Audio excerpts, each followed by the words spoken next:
같이 살펴볼 하나님의 말씀은 사도행전 25장 1절에서 12절 말씀입니다. 사도행전 25장 1절에서 12절 말씀입니다. 여기 한 절씩 교독하신 후에 마지막 절을 합독하겠습니다. 하나님의 말씀을 들으십시오. 베스도가 부임한 지 3일 후에 가이사랴에서 예루살렘으로 올라가니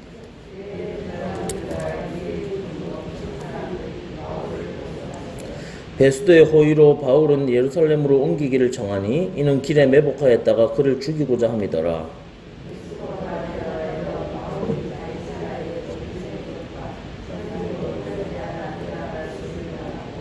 또 이르되 너희 중 유력한 자들은 나와 함께 내려가서 그 사람에게 만일 옳지 아니한 일이 있거든 고발하라 하니라.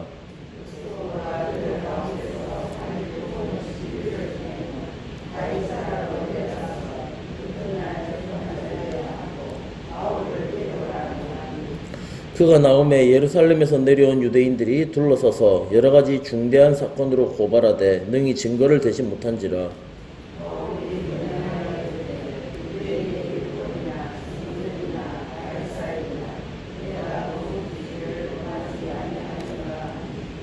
베스도가 유대인의 마음을 얻고자 하여 바울더러 묻되 내가 예루살렘에 올라가서 이 사건에 대하여 내 앞에서 신문을 받으려느냐.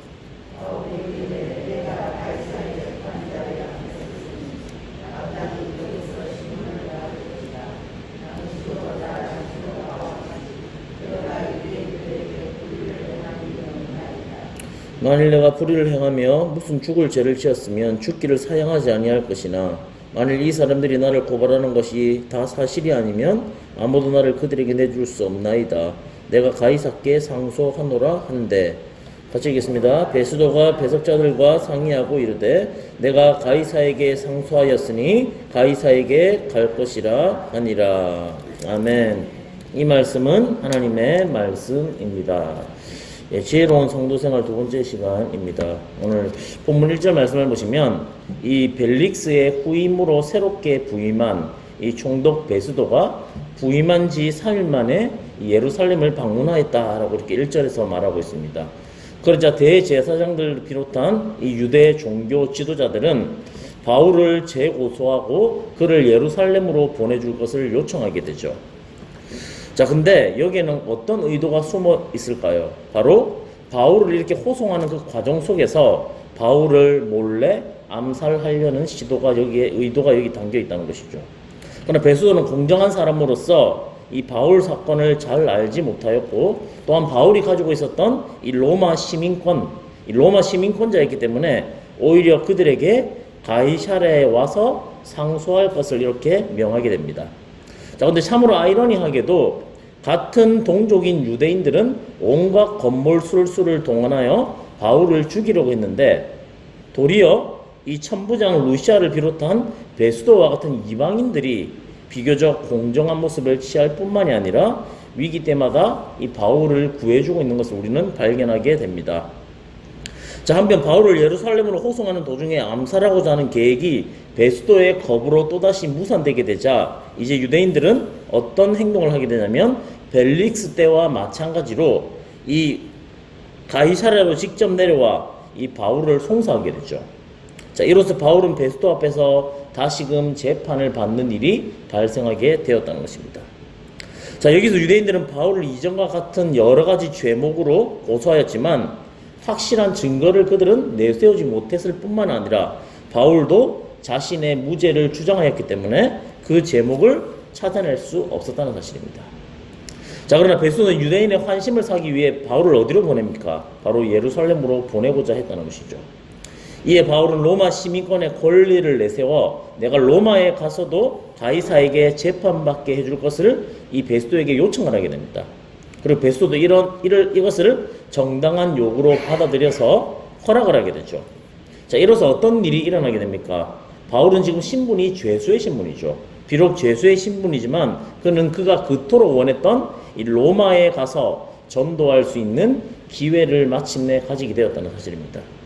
즉 유대인들은 복음을 전하지 못하도록 바울을 죽이려고 음모를 꾸몄지만 오히려 이로 인하여 복음은 이방인들에게까지 널리 퍼져지는 그런 현상까지 일어나게 되었다는 것입니다. 그리고 로마에까지 복음을 전할 수 있는 길이 드디어 열리게 되었다는 것이죠. 여러분, 이것을 통해 우리는 무엇을 알 수 있을까요? 하나님의 일을 사람이 막는다고 해서 막을 수 있는 게 아니라는 사실입니다. 자, 그렇다면 오늘 본문의 이 바울을 통해서 성도들은 어떤 교훈을 얻을 수 있는지 이 시간 두 가지로 살펴보겠습니다. 첫 번째는 성도는 세상에서도 빛과 소금의 삶을 살아내야 한다는 사실입니다.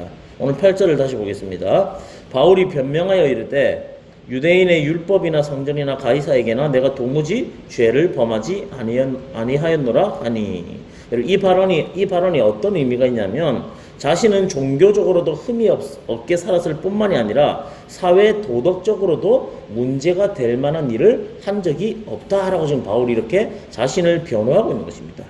자, 그 정도로 바울은 이 기독교 세계관에 입각하여 이 예수 그리스도를 믿는 그리스도인으로서 뿐만이 아니라 세상에서 보고 있는 도덕적, 사회적으로도 전혀 꺼리낌이 없다는 것을 지금 우리에게 말해주고 있다는 것이죠. 자, 주님께서도 우리에게 세상에 나아가서 무엇이 되라고 말씀하셨냐면 빛과 소금이 되라고 말씀하셨습니다. 이 교회 안에서만 빛과 소금이 되지 말고 우리가 정말로 빛과 소금이 되어야 할 것은 교회 안이 아니라 세상이라고 말씀하셨다는 것이죠. 그래서 이 예수 그리스도를 믿는 자들은 교회 안에서만 빛과 소금이 되어서는 안 된다는 것이죠. 세상 사람들에게 나아가서도 그리스도인으로서의 모습을, 면모를 분명하게 보여주고 나타내야 하는 게 바로 그리스도인의 사명이라는 것을 지금 말해주고 있는 것입니다. 자, 주님께서도 우리를 이 악하고 타락한 세상 속에서 착하고 의롭게 살아가라고 지금 명령하고 있는 것입니다. 그렇게 할 때 그들이 우리의 행실을 보고 하나님의 살아계심을 보게끔 우리는 만들어야 할 책임이 있다는 것을 말해주고 있는 것이죠. 자, 흔히 세상에서는 이렇게 털어서 먼지 안 나는 사람이 없다. 우리 흔히 이런 말을 많이 하죠. 자, 솔직히 세상에서 털어놔서 먼지 안 나는 사람 아무도 없습니다. 그러니까 우리가 기억해야 할 것은 무엇입니까? 이 세상 사람들은 참 희한하게 자신들의 죄에 대해서는 털어서 먼지 안 날 수 없다고 생각을 하면서도 이 교회 다니는 사람, 성도들에 대해서는 결코 그렇게 생각을 하지 않는다는 것이죠. 성도들은 털어서 먼지가 안 나야 된다고 생각하는 것입니다. 이게 바로 세상 사람들이 우리 그리스도인에게 가지는 일반적인 생각이라는 것입니다. 교회 다니면 그래도 훨씬 더 나은 삶을 나타내야 하고 더 좋은 모습으로 세상 가운데 살아가야 한다는 것이죠. 여러분, 근데 가만히 곰곰이 생각해 보면 틀린 말이 아니죠. 우리가 이런 세상 사람들로부터 이런 말을 들었을 때 사실 이런 말을 들었다고 해서 우리가 억울할 필요가 없습니다. 왜 그럴까요? 오히려 우리는 그들을 고마워해야 합니다. 왜 그럴까요? 우리는 여기에 이 세상 사람들에게 있어서 자극을 받아서 이 하나님의 성도된 우리는 더욱더 자신을 변화시켜 갈 수 있는 동기부여를 확실하게 받을 수 있기 때문에 그렇습니다. 자, 두 번째 오늘 본문을 통해 우리는 어떤 교훈을 얻을 수 있냐면 우리 모두는 이 땅을 떠나 최후의 법정 앞에 서는 날이 반드시 있다는 사실을 기억해야 한다는 것이죠. 자, 오늘 10절에서 12절을 보시면 더 이상 베스도에게 기대할 것이 전혀 없다는 것을 알게 된 이 바울은 이제 어떤 요구를 하냐면 베스도에게 직접 로마의 법정에 서게 해달라고 지금 이 부탁을 하게 된다는 것이죠. 자, 이것은 바울이 사실 이런 말은 얼토당토 아는 사람이 와서 이렇게 로마 법정에 서게 해달라 이렇게 말하면 사실 씨도 안 먹히는 이야기입니다. 근데 바울이 이렇게 얘기를 할 수 있었다는 것은 바울이 로마 시민권을 가지고 있었기 때문이죠. 이 당시에 로마 시민권자에게는 하급 심의 판결에 이 불만이 있을 경우 이것을 로마 황제에게 항소할 수 있는 특권을 가지고 있었다고 합니다. 로마 시민권자에 한해서. 그래서 여러분 사네드린과 베스도의 법정이 어떻게 보면 인간의 법정이듯이 사실 로마의 가이사의 법정 앞에 서는 것도 어떻게 보면 인간 법정 앞에 서는 것입니다. 여러분, 인간 법정이 가지는 한계가 무엇일까요? 얼마든지 오류가 있다는 것입니다. 완벽할 수 없다는 것이죠. 세상 어느 법정도 완벽한 법정은 있을 수가 없습니다.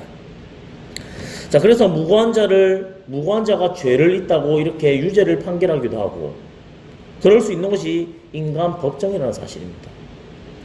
자, 그런데 베스도는 사도 바울에게 가이사에게 갈 것을 말했지만 성경은 우리가 반드시 하나님의 심판대, 재판대에 설 날이 올 것임을 분명히 우리에게 말해주고 있다는 것이죠. 여러분, 이 재판대는 최고의 심판대입니다. 이 심판대는 그런 특징이 무엇이 있을까요? 인간 법정과는 전혀 다른 특징이 있습니다. 절대 실수나 오류가 있을 수 없다는 것이죠. 자기의 믿은 바와 행위에 따라 엄중한 심판을 받게 될 뿐만이 아니라 그리고 그 결과 사람들이 세상에서 가졌던 생각이나 판결이 상당히 뒤집힐 수도 있다는 것을 우리는 분명히 기억해야 한다는 것이죠. 즉 세상에서는 의인으로 여겨졌던 사람이 죄인으로 판명나기도 하고 또 세상에서 죄인으로 취급되던 사람이 의인으로 판명나는 일들이 비일비재하게 일어날 수 있는 것이 바로 하나님 앞에서의 하나님 앞 심판대라는 사실입니다. 흔히 천국에 가면 우리가 세 가지 사실에 놀란다고 하죠. 첫째는 천국에 전혀 올 것 같지 않은 사람이 온 것에 대해 놀라게 되고, 두 번째는 무엇일까요? 꼭 반드시 와야 할 사람인데 오지 않는 사실에 놀라고, 세 번째는 바로 자신이 천국에 와 있음에 놀란다고 합니다. 여러분 우리도 마찬가지입니다. 우리는 장차 서게 될 이 하나님의 심판 때는 정확하고 오류가 결코 없다는 것이죠. 실오라기 같은 의혹이라도 남기지 않고 정확하게 시시비비를 가려내며 각 사람에게 엄중한 판결로 이렇게 내려진다는 것입니다. 우리 이 사실을 기억하면서 하루하루 이 믿음의 행보를 행하는 저와 여러분의 삶이 되시기를 주님의 이름으로 축복합니다. 말씀을 정리하겠습니다. 오늘 본문에 나타난 바울을 통해 이 성도는 두 가지 지혜를 얻을 수가 있습니다. 첫 번째는 세상 속에서 빛과 소금의 역할을 우리는 충성스럽게 잘 감당해야 한다는 것입니다. 그리고 두 번째, 우리 모두에게는 반드시 서야 할 최후의 법정이 반드시 있다는 사실을 기억하며 살아가야 한다는 것이죠. 오늘 하루를 살아가는 가운데도 이 세상 속에서 빛과 소금의 역할을 충성스럽게 감당하고 주님 앞에 서게 되는 그날을 단순히 우리가 두려워하기만 할 것이 아니라 사모하고 기대하는 마음으로 주어진 오늘 하루에 최선을 다하시는 저와 여러분 되시기를 주님의 이름으로 축복합니다. 우리 시간 같이 기도하겠습니다. 기도하실 때 오늘 말씀을 통해서 우리가 어떤 교훈을 얻을 수 있느냐, 바로 두 가지 교훈을 얻을 수 있습니다. 첫 번째는 성도는 세상 속에서 빛과 소금의 역할을 감당해야 한다는 것, 그리고 우리 모두는 하나님 앞에 하나님의 심판대 앞에 서는 그날을 기대하며 사모하며 또한 살아가야 한다는 것입니다. 정말 세상 법정은 여러 가지 오류가 있고 실수가 있지만 하나님의 심판대 앞에 서는 그날에 우리의 모든 것이 가려지고 판결나게 되는 것이죠. 그래서 우리가 그 주님 앞에 서는 날 그저 두려워하고 그저 겁만 먹을 것이 아니라 오늘 주어진 이 하루하루 삶 속에서 충성스럽게 주님 맡겨주신 사명을 감당하며 나아갈 수 있는 그런 삶을 살아가게 해달라고 기도하시고 우리 개인의 기도 제목 가지고 주님 앞에 나아가겠습니다. 기도하겠습니다.